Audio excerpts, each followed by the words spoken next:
The views and opinions expressed in this podcast are not those of the speakers and do not necessarily reflect the views or positions of any entities they represent. Stepping on to my condition, I am living with endometriosis. I've been living with it since grade 7, but I wasn't diagnosed in grade 7. All in all, I've had 3 surgeries.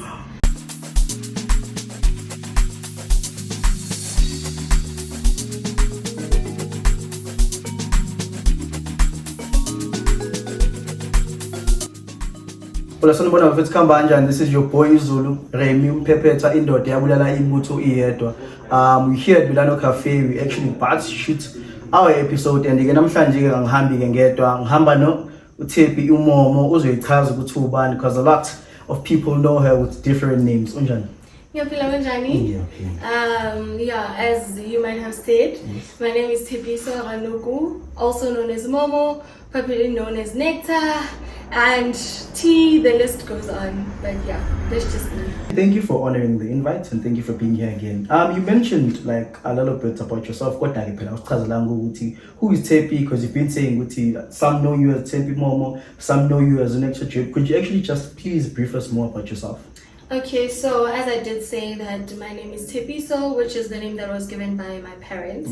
I think by my dad to be specific. Okay. And the Momo name, I inherited it from, the nicknames that the family usually gives you. And T is just a short name for Tshepiso. And Nectar is the name that I got in music. Oh my goodness. Yeah.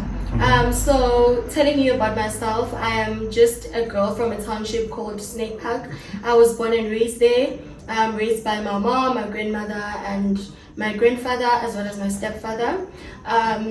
And then I later on moved to then Johannesburg, which I won't mention where I reside now. Yes. But yeah, it's been great, man. Living with my grandmother, my grandfather, it's been such like a homely space and stuff. And yeah, I really enjoyed it. And it has made me to actually grow more and to actually understand the principles which my grandparents wanted to teach me. 100%. And then when I went to stay with my mom later on in the years, it was very tough to adapt because we did not have that relationship at first, but when we then got to stay together, it was that thing of actually, now I have to form a relationship with my mom. I do not have a choice, and yeah, that's just been it. So your upbringing, all I want to know is like, which primary did you go to? I understand, because Melissa is pedagogy from primary. How did you go about high school? Don't get your chance. Okay, so I went to Unified Public School. It's called public school, but it's a semi-private school. I don't get it, but yeah, I went to Unified Public School from my grade 1 until grade 9, and then I later on changed schools. Went to Southview High, Indonesia South. Yes, I know that laugh. And yeah, I completed my matric there, and then later on went to tertiary at Rosebank College to complete my diploma in digital marketing. You do digital marketing as well? Yes. Oh my goodness, this is nice. So again, I don't want to put it back, but I think you mentioned indaba music and whatever. So I wanted to know, did it start like from ekhaya, mhlambe bentula, or are you a church girl? Because umuntu mengena into music, I think those are the type of things that inspire them. You understand it from a very young age. So with the music, my whole family sings. By the way, they love singing and they sing very well. So I remember when I first started Sunday school, I was so invested in singing so much, more than hearing the word of God and being taught about the word of God. But I was just interested in this thing that, let's create new music, let's just sing the song, I want to be the leader and stuff. And I think it grows from, it comes from my family to say that we are a family that sings daily. So I think that's where it comes from. Then I do have a Christian background.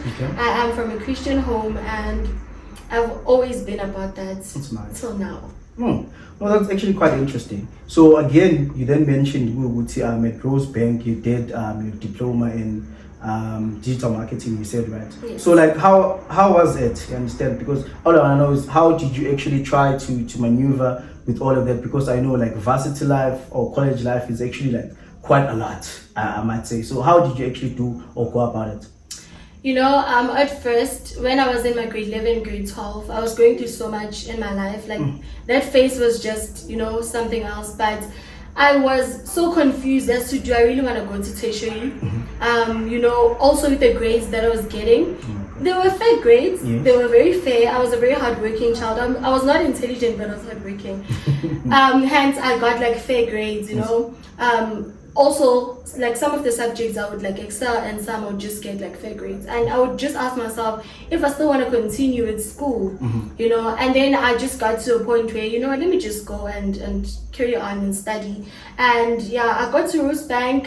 Initially I wanted to do project management, but then there was no project management course. Then I had to opt for my second option, which was digital marketing. It was something that I really wanted to do. Yes. It's not something that I just got to school and said, okay, that's what's left, Exactly. Yeah, so let me just take that. But no, it was really something that I wanted to do. I really did thorough research and I was like, okay, this is me.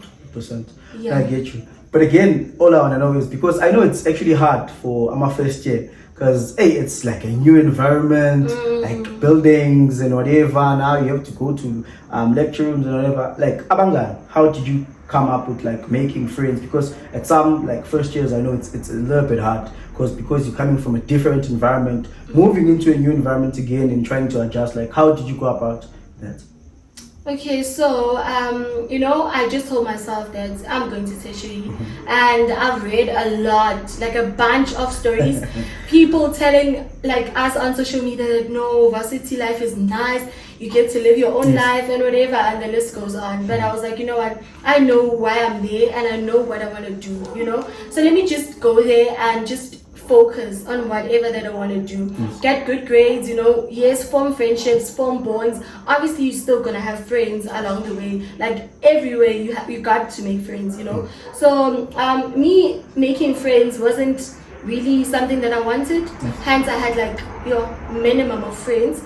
But forming bonds and all comes naturally with me. I think when the energy matches, automatically we just click, and that's what happened. In my first year, nothing was hectic. I wasn't pressured to go out, freshers, whatnot. No. And those who know, they do know that Rosebank College will host parties on campus, so you don't necessarily have to go out for freshers or whatever. You don't get pressured of anything. So my first year was really good.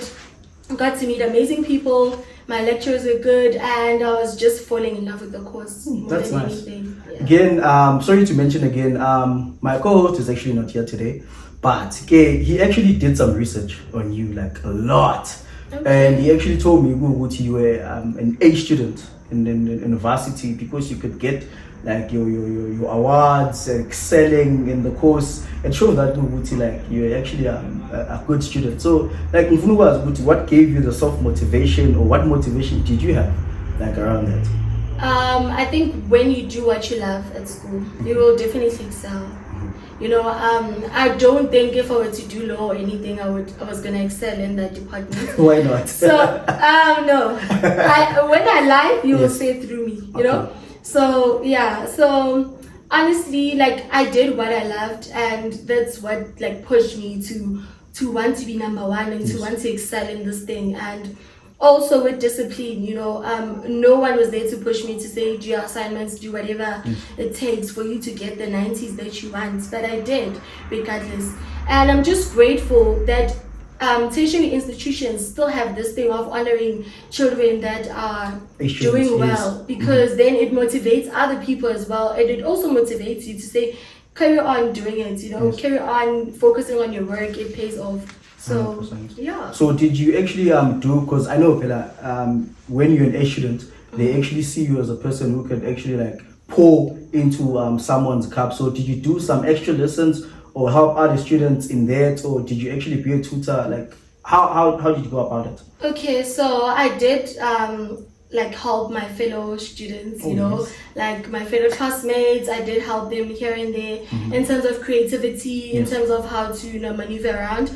And also did actually mentor some students, around the campus in my second year and in my third year. Yes. I was a mentor, and then I think in my third year, that's when I started tutoring first year students with the same course, like doing the same course. So I see. yeah, it's been great. So that's great. That's actually nice. So throughout your college life, and all I want to know is, like, because she did mention again that she's a musician again. So I want to know, did you actually try and put more effort into that? Maybe release some music that we do not know about, or maybe there are some producers that you did work with. Like, could you please unlay that to us? Okay, so my music part started very unusual, because I wasn't looking to work, in music, working on writing and everything. But it just so happened that I met a friend of mine, and after he heard my voice, he was like, actually, you would do good behind the mic, you would do good singing, yeah. And I was like, okay, let me just take that, and just move with it. And I gave it a try. Went to the studio for the first time, got a studio fright. I really got a studio fright, and it was fun, man. It was really okay. I got to understand that actually I can put this thing into work. Yes. Yeah, man. It's really great, and that's how it started. And then after that, I was interested in doing it, and I started working with some producers, which dropped me along the line. Some I'm still continuing with them. It always happens. And yeah, so it's just been a journey. Yes. Yeah, of discovery. I feel like I'm still discovering myself in terms of the music industry. So in that, all I want to know is what motivated you, or what did you grow up listening to, or whom did you grow up listening to, and what music did you do in you working with those type of producers?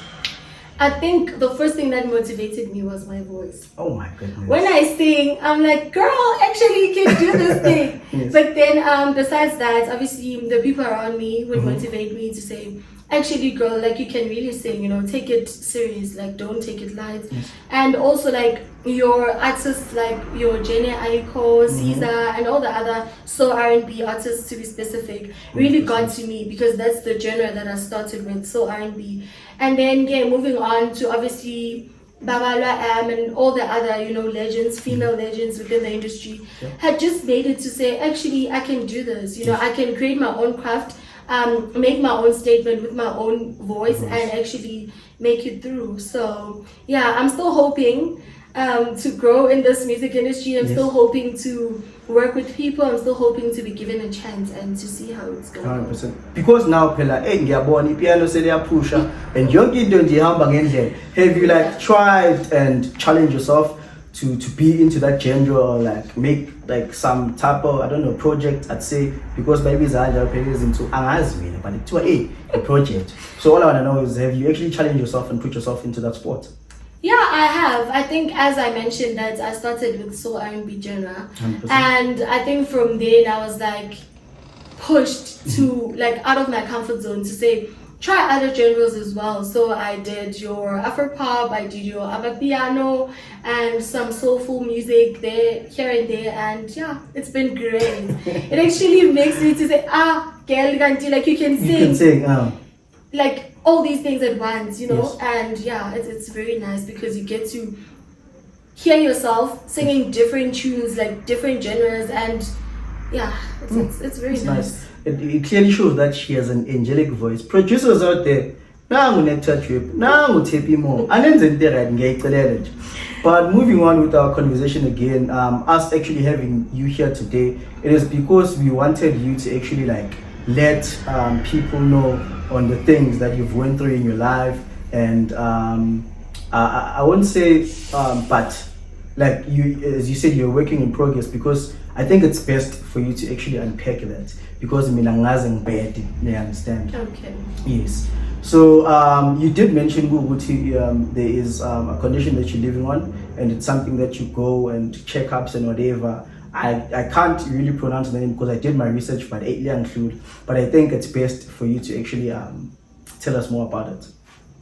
Okay, so tapping on to my condition, I am living with endometriosis, and My family hates it when I say it's my condition. Yes. It is a condition though, So yeah, some people call it endo just to shorten it because the word is so long and it's confusing. It's kind of bombastic. So yeah, for those people that don't know, endometriosis is a condition in women. Yes. When a tissue that is supposed to grow inside the uterus, it's growing outside of the uterus. It causes a lot of like problems, with the female body. Yes. Like it includes like your fertility issues. It includes it affects also your depression, man. Yes. Like your mental health and all the other things. So yeah, in short, Jay, that's basically the overall explanation of what endometriosis is.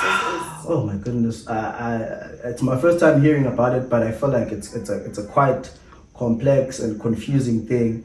And as you are here today, it shows that you've actually fought it, and you're actually living testimony of that. Because like I wouldn't imagine myself like going through the things and being here and sitting here today and fighting again through it. Like how long have you lived with such a condition, and how are you still strong here fighting it? Like how are you doing it? I've been living with it. Yes. Since grade 7, but I wasn't diagnosed in grade 7.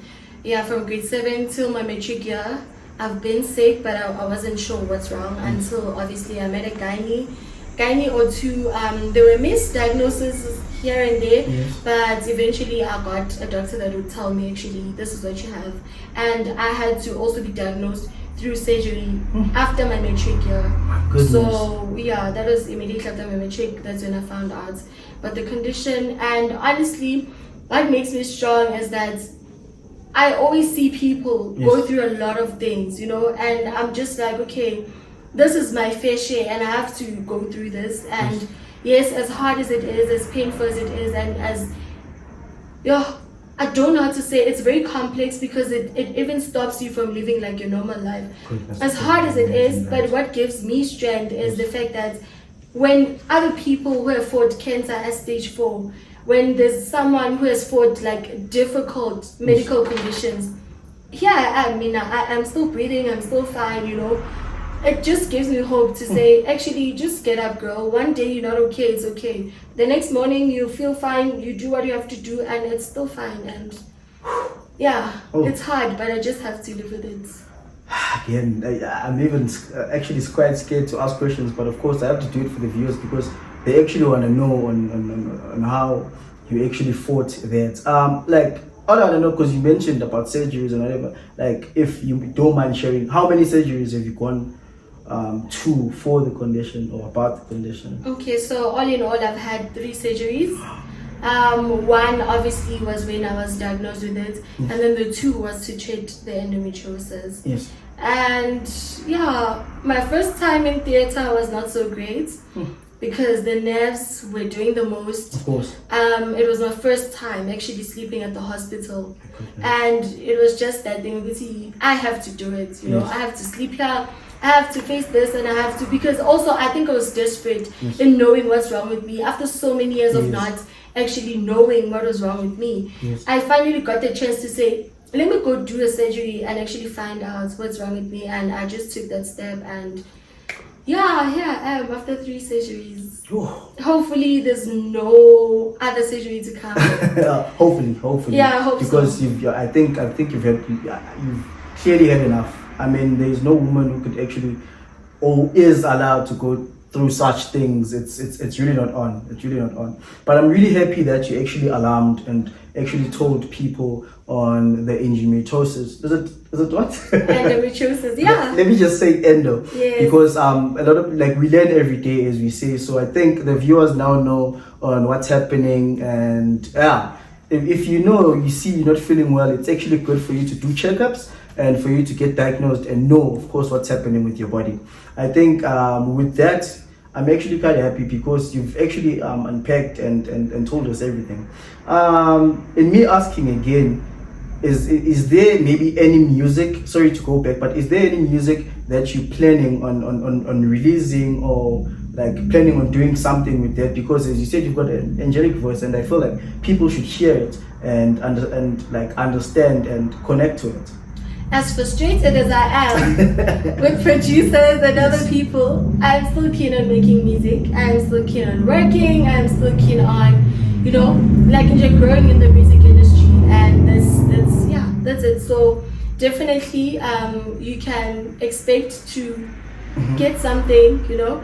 I once released a song once on Spotify, YouTube, actually all the social streaming platforms, but it is doing well for a starter song, but I would really love to grow into this and explore more genres and work with more people. That's nice. It's nice again. I mean, in me doing my research again, I did my homework though. I saw that you've actually got a YouTube channel as well. You're a content creator, vlogger. Like, could you please unpack us and tell us more about that?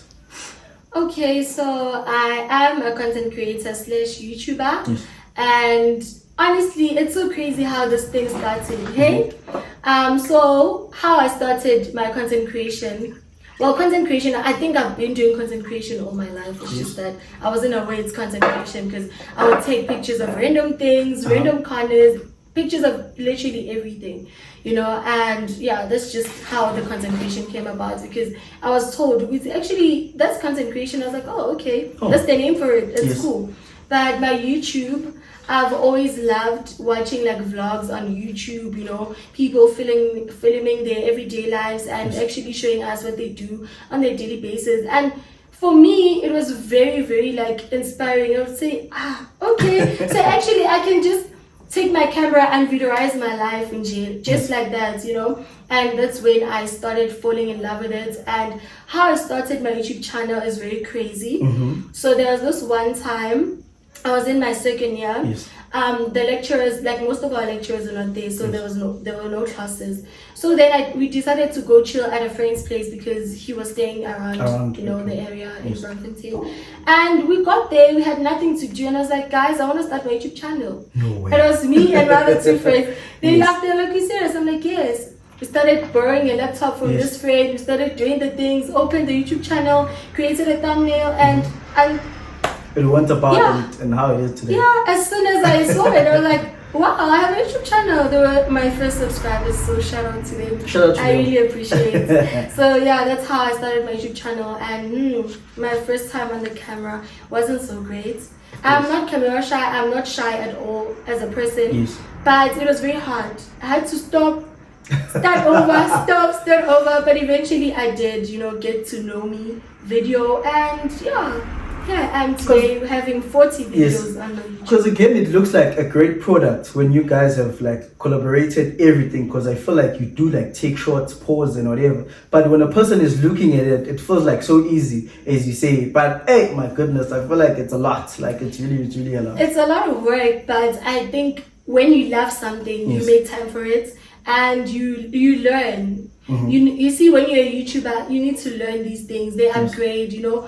Editing has its own upgrade. Everything like upgrades over time, and you just need to learn how to maneuver around, you know. Also take inspiration from other grown YouTubers to say, actually, let me just try this out, but in my own way, you know, that will reflect me as a person. So it's quite interesting. So again, of course, to the viewers, because they really want to subscribe, surely like and comment on your YouTube. Could you actually please tell them your YouTube channel? I think they'd love it. Okay, so my YouTube channel is Tshepi Momo. Good. I think us as Behind the Mic will definitely go follow the page, because of course as us, we actually on YouTube again, so we really have to actually follow the page and see on how you're doing. I think that's actually great for us to actually support you on that. Since you like living with endo, all I want to know is like, what's your typical day like? That's very hard to answer because my days are not the same. So whenever I'm in pain, let me just highlight the day where I'm in pain or I'm not feeling well. I wake up, and honestly there's nothing much to do when I'm in pain because I can't really have movement, I can't really move around. So all that I do is wake up, probably have breakfast, go back to bed, have my hot water bottle on, and have my medication and sleep it through. Honestly, it really affects my mobility, so I can't necessarily really walk or do whatever. I just need to sit still and rest. So in that, as you're saying, because I can imagine how that day would be like. So with that, does it actually affect your mental health? Like how does it go about? I think living with a chronic condition that is not curable, I think that is one thing that I do not say, that endometriosis cannot be cured. It can only be treated, you know. And obviously as you grow old, it gets worse. But I think you just find it, man. Like you just maneuver around with, you know what, yes, it does affect your mental health.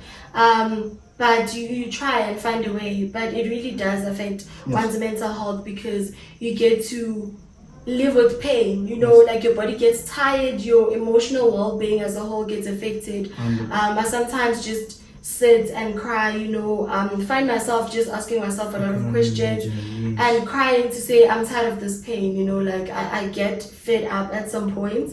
And it really does affect one's mental health. I was into depression because of it.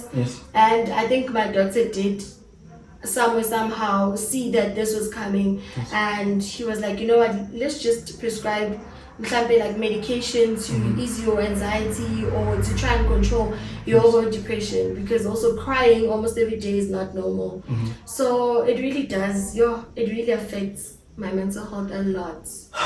Oh, I can only imagine. So in me asking in this is because, like, if you have a partner, or maybe I don't know, but like, how did they deal with that, with you like being in this condition, or like what support did they show you, or how did they actually like accept you in that?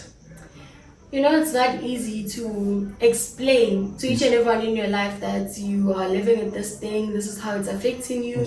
But it really does affect you romantically, because then when you meet a partner, you have to make them aware.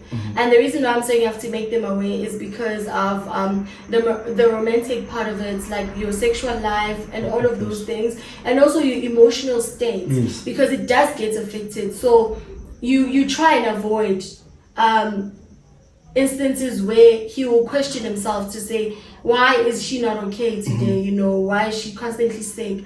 Why is her why are her emotions on and off, and all of those things. So you really have to, you know, it's very important to actually sit your partner down and actually explain it to them, because it comes a lot when it comes to like relationships. It contributes a lot, because one day you're not okay, you don't want to see anyone, you don't want to speak. Some days you just don't, you know, want to engage in intimacy and all of those things. It gets painful, it's very hard, your emotions are just mixed. A lot of things happen, but when you get like a partner that is understanding, you know, but also I don't blame like our age group for not understanding some of the things, you know, because I think majority of them, they're not in a state of having kids, starting families, or like anything that has to do with families. So they don't necessarily take it like that serious to say, it's something serious, we need to discuss it now. It's like something we can discuss it at a later stage in a relationship. And it's something that affects you now, and it's something that has to be discussed now. And if someone does not understand, then it becomes a problem. My goodness. Yeah. And like within your friends, because you did mention that of course you do have friends, like how did you come out about and what support, and like how did they actually accept you with them? Because I know with friends, like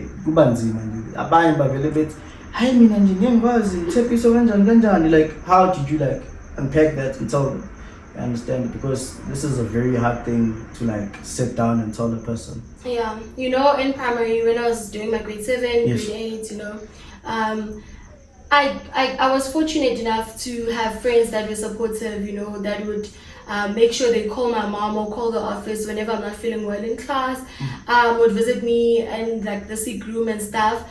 But it was very difficult for me to adjust from those friends to leave them, because they had already known Tshepiso is not okay. Like health-wise, she's not okay, even though they did not know what was wrong, but they were aware. So having to change schools, having to meet other people, it was a bit difficult for me to adjust because I was like, okay, they're gonna ask themselves, why am I constantly absent or being fetched from school? Why am I constantly sick? What's happening? So then I was like, as soon as I got comfortable, let me just tell them actually what is going on. And they were very intrigued to say, so have you not gone to any doctor to figure out what's wrong with you? And I'd be like, we're trying, the misdiagnosis with everything is just a lot. So I think I would just wait for the right doctor to actually, diagnose me properly. And they were very supportive as well, receiving me for the first time, me telling them about it. They're very supportive, they would just hold my bag, accompany me to my transport and all of those things. 100%. They're really very supportive. So are you still in contact with those type of friends? Do you still keep them close, or maybe it's just friendships that I still have all my friends actually, like a majority of them from primary to high school to tertiary. I still have them, we're still in contact, and now that I have a diagnosis, they took their time, and I appreciate that so much. They took their time to understand what endometriosis really is, because also, it wasn't just my friends that I had to teach. Also, my family, I had to teach them of the condition while I was also teaching myself, because it's something very new to me. So I had to teach almost everyone around me to say, this is what's happening and this is it. And they get so worried whenever I'm not okay or I'm hospitalized and stuff. Yes. But, I think they've gotten to a point where they understand it's okay, it's gonna pass, Fred, They just give me that hope to say I'm the strongest girl they've ever met. And just people saying I'm strong alone gives me strength to say, actually people can see behind the pain. Yes. I still can live my life and smile and get to, be myself, be this balmy person. I can be sick now, but I'm still talking to it, be like, I'm okay, I'm fine. You wouldn't see, because I don't want people to have that stigma to say, man, she's constantly in pain or she's constantly sick and therefore her life won't be normal. I try by all means to normalize my life, even though it will never be normal. Yes. So now I think you've actually told us more about yourself, Yabo, and I think it's actually a time for me, and for the viewers to actually know a different side. You understand? I want us to play a little game, Yana. A few questions, relax. I want to put you on a sport or any hot seat. Okay. You understand? So all I want to know is what's your take on polygamy? Yeah. Hi, what you? That's my response. You see? Yeah. Okay, so I honestly don't believe in polygamy. Yes. I'm not a polygamist, and I would not like to be involved with a person who's a polygamist, because I don't believe in it. I don't really understand the concept of polygamy and the reasons behind polygamy. One might state, it's because they want to, grow the family. One might state, my brother died and then they did not have a wife. Oh, stupid. But yes, I just don't understand the reasons behind it, But at a certain point, I would understand polygamy when it concerns kids, maybe a wife can't have kids and they've tried all the other options and they have exhausted them. Yes. And then I can say that's the reason. But besides, I'm not about it. In that you saying why not adopt? Okay. Exactly, hence I'm saying after exhausting all options. No, after exhausting all options, then okay. And then of course some men don't really believe in adoption, they're like, no, this is not their real, blood. And therefore bafuna their own blood, Yes. And for me, which is kind of a bit unfair, because those kids also deserve to have parents, but we think differently. What I just him. Yeah. I know, you get told. Since she's really not into the polygamy or whatever. So I hope Mama viewers are again. I actually wanted to ask you, what's your take, or how do you think, or how long do you think the talking stage should be? Okay. I don't think there's a specific time frame for a talking stage. I think the minute I start clicking with the person. Yes.